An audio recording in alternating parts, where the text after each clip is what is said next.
जय माता दी मित्रों, बड़ों को प्रणाम और छोटों को प्यार। आज हम बृहस्पतिवार व्रत की कथा का श्रवण करेंगे। मन को शांत और कथा को धैर्य से सुने। कथा को पूरा सुनने से उसका पूर्ण फल मिलता है। चलिए शुरू करते हैं। ओम श्री बृहस्पति नमः। देवगुरु बृहस्पति को बुद्धि और शिक्षा का कारक माना जाता है। गुरुवार को बृहस्पति देव की पूजा करने से धन, विद्या, मान सम्मान, प्रतिष्ठा और कई अन्य मनोवांछित फल की प्राप्ति होती है। धार्मिक ग्रंथों के अनुसार गुरुवार को भगवान बृहस्पति की पूजा का विधान है। गुरुवार के दिन व्रत और कथा सुनने से घर परिवार में सुख समृद्धि बनी रहती है।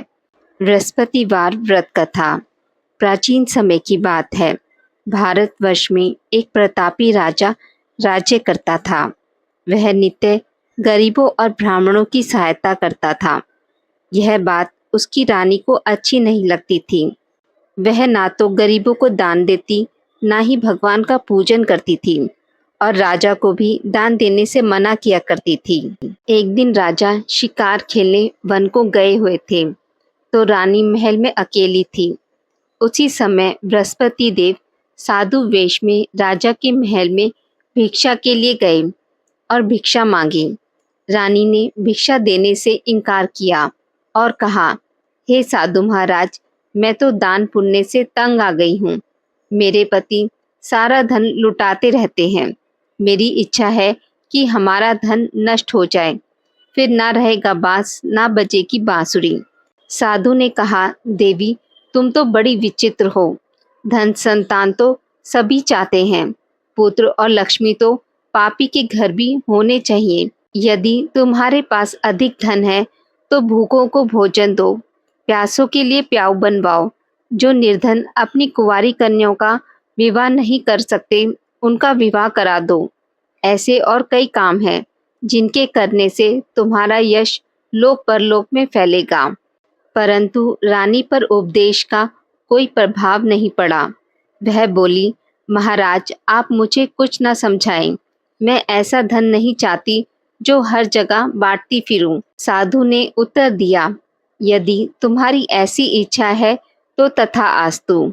तुम ऐसा करना, बृहस्पतिवार को घर लीपकर पीली मिट्टी से अपना सिर धोकर स्नान करना, भट्टी चढ़ाकर कपड़े धोना। ऐसा करने से तुम्हारा सारा धन नष्ट हो जाएगा। इतना कहकर वह साधु महाराज वहां से अलोप हो गए। साधु के अनुसार कई बातों को पूरा करते हुए रानी को केवल 3 बृहस्पतिवार ही बीते थे कि उसकी समस्त धन संपत्ति नष्ट हो गई। भोजन के लिए राजा का परिवार तरसने लगा। तब एक दिन राजा ने रानी से बोला कि हे रानी, तुम यहीं रहो, मैं दूसरे देश को जाता हूँ, क्योंकि यहाँ पर सभी लोग मुझे जानते हैं, इसलिए मैं कोई छोटा कार्य नहीं कर सकता। ऐसा कहकर राजा परदेश चला गया। वह वहाँ जंगल से लकड़ी काट कर लाता और शहर में बेचता। इस तरह वह अपना जीवन व्यतीत करने लगा। इधर राजा के परदेश जाते ही रानी और दासी दुखी रहने लगी। एक बार जब रानी और दासी को 7 दिन तक बिना भोजन रहना पड़ा तो रानी ने अपनी दासी से कहा, हे दासी, पास के नगर में मेरी बहन रहती है। वह बड़ी धनवान है। तू उसके पास जाकर कुछ ले आ ताकि थोड़ी बहुत गुजर बसर हो जाए। दासी रानी की बहन के पास गई। उस दिन गुरुवार था और रानी की बहन उस समय बृहस्पतिवार व्रत की कथा सुन रही थी। दासी ने रानी की बहन को अपनी रानी का संदेश दिया, लेकिन रानी की बड़ी बहन ने कोई उत्तर नहीं दिया। जब दासी को रानी की बहन से कोई उत्तर नहीं मिला तो वह बहुत दुखी हुई और क्रोध भी आया। दासी ने वापस आकर रानी को सारी बात बता दी। सुनकर रानी ने अपने भाग्य को कोसा। उधर रानी की बहन ने सोचा कि मेरी बहन की दासी आई थी, परंतु मैं उससे नहीं बोली, इससे वह बहुत दुखी हुई होगी।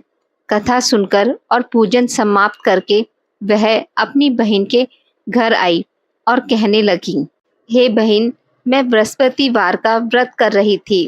तुम्हारी दासी मेरे घर आई थी, परंतु जब तक कथा होती है तब तक ना तो उठते हैं और ना ही बोलते हैं, इसलिए मैं नहीं बोली।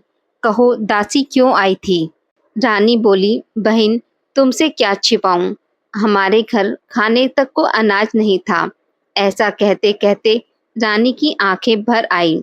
उसने दासी समेत पिछले 7 दिनों से भूखे रहने तक की बात अपनी बहन को विस्तार पूर्वक सुना दी। रानी की बहन बोली, देखो बहन, भगवान बृहस्पति देव सबकी मनोकामना पूर्ण करते हैं। देखो शायद तुम्हारे घर में अनाज रखा हो। पहले तो रानी को विश्वास नहीं हुआ, पर बहन के आग्रह करने पर उसने अपनी दासी को अंदर भेजा तो उसे सचमुच अनाज से भरा हुआ एक घड़ा मिला। यह देखकर दासी बहुत हैरान हुई। दासी रानी से कहने लगी, हे रानी, जब हमको भोजन नहीं मिलता तो हम व्रत ही तो करते हैं, इसलिए क्यों ना इनसे व्रत और कथा की विधि पूछ ली जाए ताकि हम भी व्रत कर सकें। तब रानी ने अपनी बहन से बृहस्पतिवार के व्रत के बारे में पूछा। उसकी बहन ने बताया, बृहस्पतिवार के व्रत में चने की दाल और मुनक्का से विष्णु भगवान का केले की जड़ से पूजन करें तथा दीपक जलाएं, व्रत कथा सुने और पीला भोजन ही करें। इससे बृहस्पति देव प्रसन्न होते हैं। व्रत और पूजन विधि बताकर रानी की बहन अपने घर लौट आई। 7 दिन के बाद जब गुरुवार आया तो रानी और दासी ने व्रत रखा। घुड़साल में जाकर चना और दाल लेकर आई। फिर उसने केले की जड़ तथा विष्णु भगवान का पूजन किया। अब पीला भोजन कहाँ से आए, इस बात को लेकर दोनों बहुत दुखी थी। चूंकि उन्होंने व्रत रखा था, इसलिए बृहस्पति देव उनसे प्रसन्न थे। इसलिए वह एक साधारण व्यक्ति का रूप धारण कर 2 थालों में सुंदर पीला भोजन दासी को दे गए। भोजन पाकर दासी प्रसन्न हुई और फिर रानी के साथ मिलकर भोजन ग्रहण किया। उसके बाद वे सभी गुरुवार को व्रत और भोजन करने लगीं। बृहस्पति भगवान की कृपा से उनके पास फिर से धन संपत्ति आ गई, परंतु रानी फिर से आलस्य करने लगी। तब दासी बोली, देखो रानी, तुम पहले भी इसी प्रकार आलस्य करती थी। तुम्हें धन रखने में कष्ट होता था, इस कारण सभी धन नष्ट हो गया, और अब जब भगवान बृहस्पति की कृपा से धन मिला है तो तुम्हें फिर से आलस्य होता है। रानी को समझाते हुए दासी कहती है कि बड़ी मुसीबतों के बाद हमने यह धन पाया है, इसलिए हमें दान और पुण्य करना चाहिए। भूखे मनुष्यों को भोजन कराना चाहिए, जिससे तुम्हारे कुल का यश बढ़ेगा, स्वर्ग की प्राप्ति होगी, पितृ प्रसन्न होंगे। दासी की बात मानकर रानी अपना धन शुभ कार्यों में खर्च करने लगी, जिससे पूरे नगर में उसका यश फैलने लगा। एक दिन राजा दुखी होकर जंगल में एक पेड़ के नीचे आसन जमाकर बैठ गया। वह अपनी दशा को याद करके व्याकुल होने लगा। बृहस्पतिवार का दिन था। एकाएक उसने देखा कि निर्जन वन में एक साधु प्रकट हुए। साधु वेश में बृहस्पति देवता थे। लकड़हारे के सामने आकर बोले, हे लकड़हारे, इस सुनसान जंगल में तू चिंता मगन क्यों बैठा है? लकड़हारे ने हाथ जोड़कर प्रणाम किया और उत्तर दिया, महात्मा जी, आप सब कुछ जानते हैं, मैं क्या कहूँ। यह कहकर रोने लगा और साधु को अपनी आत्मकथा सुनाई। महात्मा जी ने कहा, तुम्हारी स्त्री ने बृहस्पति के दिन बृहस्पति भगवान का अनादर किया है, जिसके कारण रुष्ट होकर उन्होंने तुम्हारी यह दशा कर दी। अब तुम चिंता को दूर करके मेरे कहने पर चलो, तो तुम्हारे सब कष्ट दूर हो जाएंगे और भगवान पहले से अधिक संपत्ति देंगे। तुम बृहस्पतिवार के दिन कथा किया करो। 2 पैसों के चने मुनक्का लाकर उसका प्रसाद बनाओ और शुद्ध जल से लोटे में शक्कर मिलाकर अमृत तैयार करो। कथा के पश्चात सारे परिवार और सुनने वाले प्रेमियों में अमृत व प्रसाद बांटकर आप भी ग्रहण करो। ऐसा करने से भगवान तुम्हारी सभी मनोकामनाएं पूरी करेंगे। साधु के ऐसे वचन सुनकर लकड़हारा बोला, हे प्रभु, मुझे लकड़ी बेचकर इतना पैसा नहीं मिलता जिससे भोजन के उपरांत कुछ बचा सकूं। मैंने रात्रि में अपनी स्त्री को व्याकुल देखा है। मेरे पास कुछ भी नहीं जिससे मैं उसकी खबर मांग सकूं। साधु ने कहा, हे लकड़हारे, तुम किसी बात की चिंता मत करो। बृहस्पति के दिन तुम रोजाना की तरह लकड़ियों को लेकर शहर जाओ। तुमको रोज से दुगना धन प्राप्त होगा, जिससे तुम भली भांति भोजन कर लोगे तथा बृहस्पति देव की पूजा का सामान भी आ जाएगा।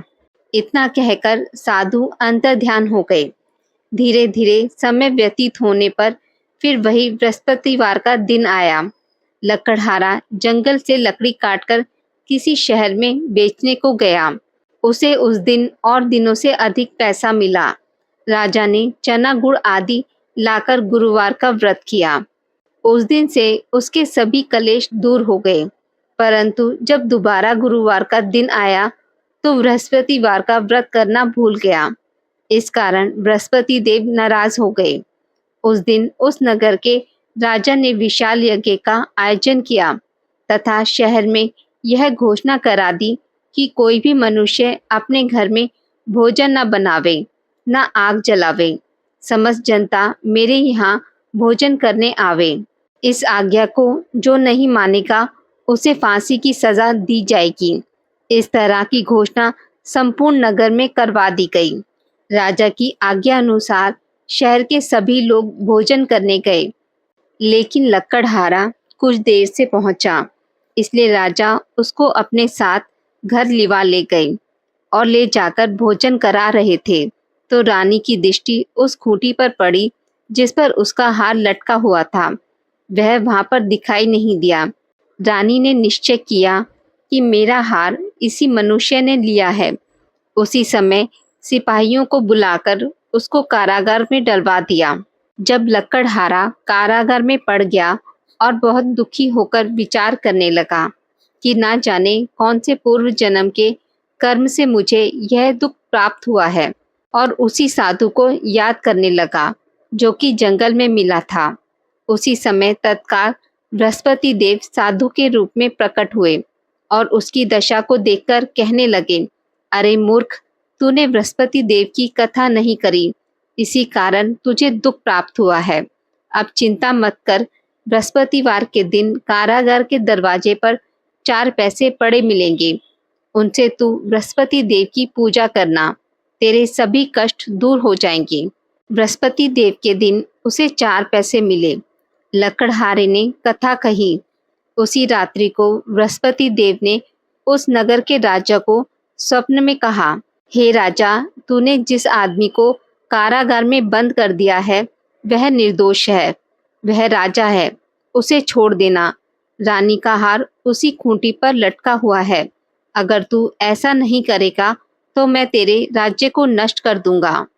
इस तरह रात्रि के स्वप्न को देखकर राजा प्रातःकाल उठा।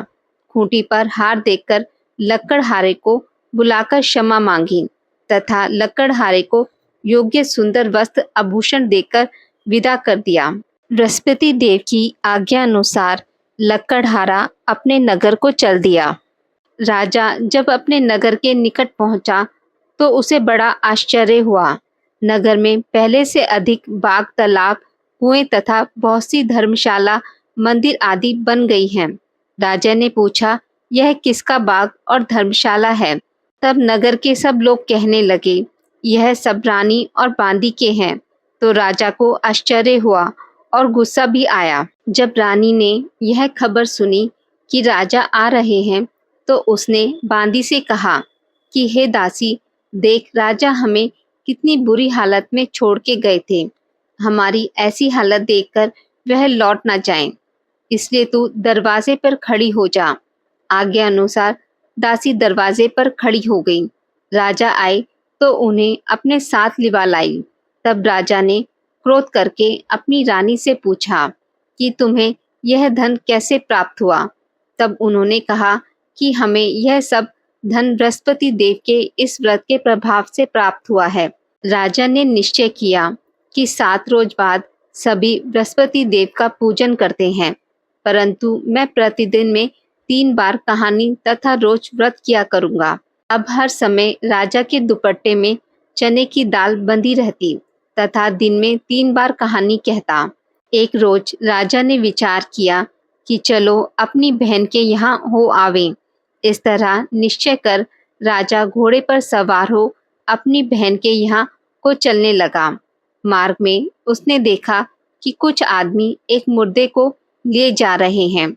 उन्हें रोककर राजा कहने लगा, अरे भाइयों, मेरी बृहस्पति देव की कथा सुन लो। वे बोले, लो हमारा तो आदमी मर गया है, इसको अपनी कथा की पड़ी है। परंतु कुछ आदमी बोले, अच्छा कहो, हम तुम्हारी कथा भी सुनेंगे।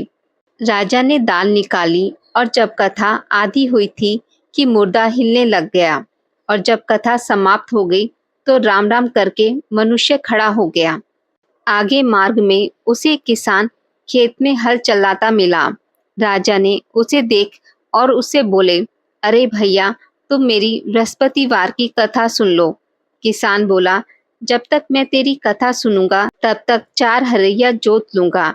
जा अपनी कथा किसी और को सुनाना। इस तरह राजा के हटते ही बैल पछाड़ खाकर गिर गए तथा किसान के पेट में बड़ी जोर से दर्द होने लगा। उसी समय उसकी माँ रोटी लेकर आई। उसने जब यह देखा तो उसने अपने पुत्र से सब हाल पूछा और बेटे ने सभी हाल कह दिया। तो बुढ़िया दौड़ी दौड़ी उस घुड़सवार के पास गई और बोली कि मैं तेरी कथा सुनूंगी, तू अपनी कथा मेरे खेत पर चलकर ही कहना। राजा ने बुढ़िया के खेत पर जाकर कथा कही, जिसके सुनते ही वह बैल उठ खड़े हुए तथा किसान के पेट का दर्द भी खत्म हो गया। राजा अपनी बहन के घर पहुंचा। बहन ने भाई की खूब मेहमानी की। दूसरे रोज प्रातःकाल राजा जागा तो वह देखने लगा कि सब लोग भोजन कर रहे हैं। राजा ने अपनी बहन से कहा, ऐसा कोई मनुष्य है जिसने भोजन नहीं किया हो, जो मेरी बृहस्पतिवार की कथा सुन ले। बहन बोली, हे भैया, यह देश ऐसा ही है कि पहले यहाँ लोग भोजन करते हैं, बाद में अन्य काम करते हैं। अगर कोई पड़ोस में हो तो देख आऊं।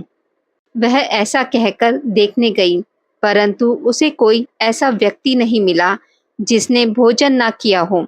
अतः वह कुमार के घर गई, जिसका लड़का बीमार था। उसे मालूम हुआ कि उनके यहाँ 3 रोज से किसी ने भोजन नहीं किया है। रानी ने अपने भाई की कथा सुनने के लिए कुम्हार से कहा। वह तैयार हो गया। राजा ने जाकर बृहस्पतिवार की कथा कही, जिसको सुनकर उसका लड़का ठीक हो गया। अब तो राजा की प्रशंसा होने लगी। एक रोज राजा ने अपनी बहन से कहा कि हे बहन, हम अपने घर को जाएंगे, तुम भी तैयार हो जाओ। राजा की बहन ने अपनी सास से कहा। सास ने कहा, हाँ चली जा, परंतु अपने लड़कों को मत ले जाना, क्योंकि तेरे भाई के कोई औलाद नहीं है। बहन ने अपने भाई से कहा, हे भैया, मैं तो चलूंगी, पर कोई बालक नहीं जाएगा। राजा बोला, जब कोई बालक नहीं चलेगा तुम ही क्या करोगी। बड़े दुखी मन से राजा अपने नगर को लौट आया। राजा ने अपनी रानी से कहा, हम निर्वंशी हैं, हमारा मुंह देखने का धर्म नहीं है और कुछ भोजन आदि नहीं किया। रानी बोली, हे प्रभु, बृहस्पति देव ने हमें सब कुछ दिया है, वह हमें औलाद अवश्य देंगे। उसी रात बृहस्पति देव ने राजा को स्वप्न में कहा, हे राजा, उठ, सभी सोच त्याग दे, तेरी रानी गर्भ से है। राजा को यह बात सुनकर बड़ी खुशी हुई। 9वें महीने में उसके गर्भ से एक सुंदर पुत्र पैदा हुआ। तब राजा बोला, हे रानी, स्त्री बिना भोजन के रह सकती है, पर बिना कहे नहीं रह सकती। जब मेरी बहन आवे तुम उसे कुछ कहना मत। रानी ने सुनकर हाँ कर दिया। जब राजा की बहन ने यह शुभ समाचार सुना तो वह बहुत खुश हुई तथा बधाई लेकर अपने भाई के यहाँ आई। तभी रानी ने कहा, घोड़ा चढ़कर तो नहीं आई, गधा चढ़ी आई। राजा की बहन बोली, भाभी, मैं इस प्रकार ना कहती तो तुम्हें औलाद कैसे मिलती। बृहस्पति देव ऐसे ही हैं, जैसे जिसकी मन में कामनाएं हैं सभी को पूर्ण करते हैं। जो सद्भावना पूर्वक बृहस्पतिवार का व्रत करता है एवं कथा पढ़ता है अथवा सुनता है, दूसरों को सुनाता है, बृहस्पति देव उसकी सभी मनोकामना पूर्ण करते हैं। भगवान बृहस्पति देव उसकी सदैव रक्षा करते हैं। संसार में जो मनुष्य सद्भावना से भगवान जी का पूजन व्रत सच्चे हृदय से करते हैं तो उनकी सभी मनोकामनाएं पूर्ण करते हैं। जैसी सच्ची भावना से रानी और राजा ने उनकी कथा का गुणगान किया तो उनकी सभी इच्छाएं बृहस्पति जी ने पूर्ण की थी। इसलिए पूर्ण कथा सुनने के बाद प्रसाद लेकर जाना चाहिए। हृदय से उनका मनन करते हुए जयकारा बोलना चाहिए। बोलो बृहस्पति देव की जय। प्राचीन काल में एक ब्राह्मण रहता था। वह बहुत ही निर्धन था। उसके कोई संतान नहीं थी। उसकी स्त्री बहुत मालिनता के साथ रहती थी। वह स्नान न करती, किसी देवता का पूजन न करती।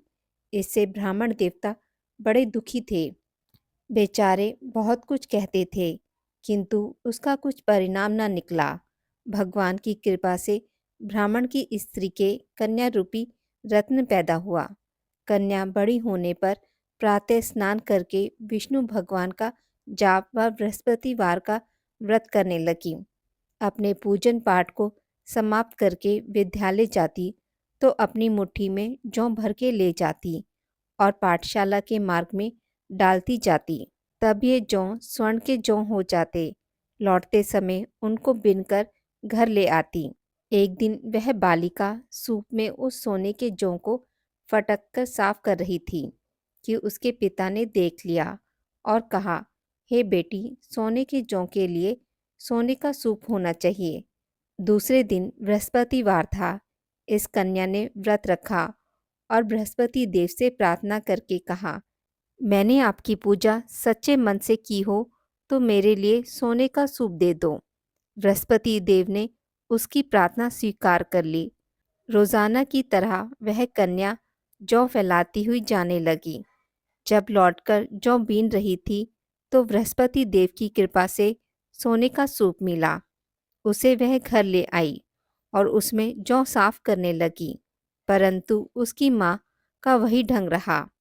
एक दिन की बात है कि वह कन्या सोने के सूप में जौ साफ कर रही थी। उस समय उस शहर का राजकुमार वहां से होकर निकला।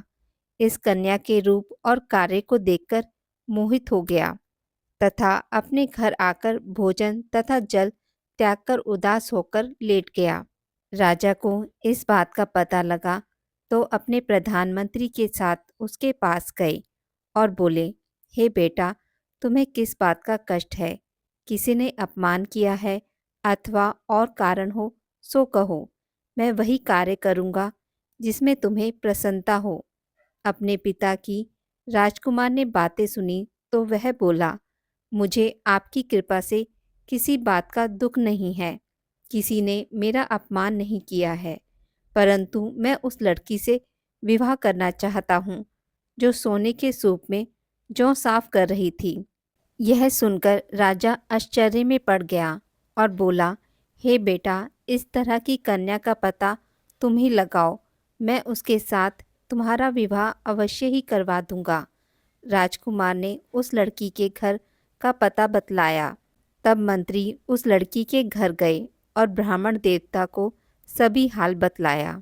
ब्राह्मण देवता राजकुमार के साथ अपनी कन्या का विवाह करने के लिए तैयार हो गए तथा विधि विधान के अनुसार ब्राह्मण की कन्या का विवाह राजकुमार के साथ हो गया। कन्या के घर से जाते ही पहले की भांति उस ब्राह्मण देवता के घर में गरीबी का निवास हो गया। अब भोजन के लिए भी अन्न बड़ी मुश्किल से मिलता था। एक दिन दुखी होकर ब्राह्मण देवता अपनी पुत्री के पास गए। बेटी ने पिता को दुखी अवस्था में देखा और अपनी माँ का हाल पूछा। तब ब्राह्मण ने सभी हाल कहा। कन्या ने बहुत सा धन देकर अपने पिता को विदा कर दिया। इस तरह ब्राह्मण का कुछ समय सुखपूर्वक व्यतीत हुआ। कुछ दिन बाद फिर वही हाल हो गया। ब्राह्मण फिर अपनी कन्या के यहाँ गया और सारा हाल कहा तो लड़की बोली, हे पिताजी, आप माताजी को यहाँ लिवा लाओ।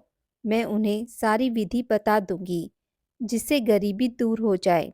ब्राह्मण देवता अपनी स्त्री को साथ लेकर पहुँचे तो अपनी माँ को समझाने लगी, हे माँ, तुम प्रातःकाल प्रथम स्नान आदि करके विष्णु भगवान का पूजन करो, तो सब दरिद्रता दूर हो जाएगी। परंतु उसकी माँ ने एक भी बात नहीं मानी और प्रातःकाल उठकर अपनी पुत्री के बच्चों की झूठन को खा लिया। इससे उसकी पुत्री को भी बहुत गुस्सा आया और एक रात को कोठरी से सभी सामान निकाल दिया और अपनी माँ को उसने बंद कर दिया। प्रातःकाल उसे निकाला तथा स्नान आदि करा के पाठ करवाया तो उसकी माँ की बुद्धि ठीक हो गई और फिर प्रत्येक बृहस्पतिवार को व्रत रखने लगी। इस व्रत के प्रभाव से उसके माँ बाप बहुत ही धनवान और पुत्रवान हो गए और बृहस्पति जी के प्रभाव से इस लोक के सुख भोगकर स्वर्ग को प्राप्त हुए। सभी बोलो विष्णु भगवान की जय, बोलो बृहस्पति देव की जय। भगवान बृहस्पति देव की आरती। जय बृहस्पति देवा, ओम जय बृहस्पति देवा।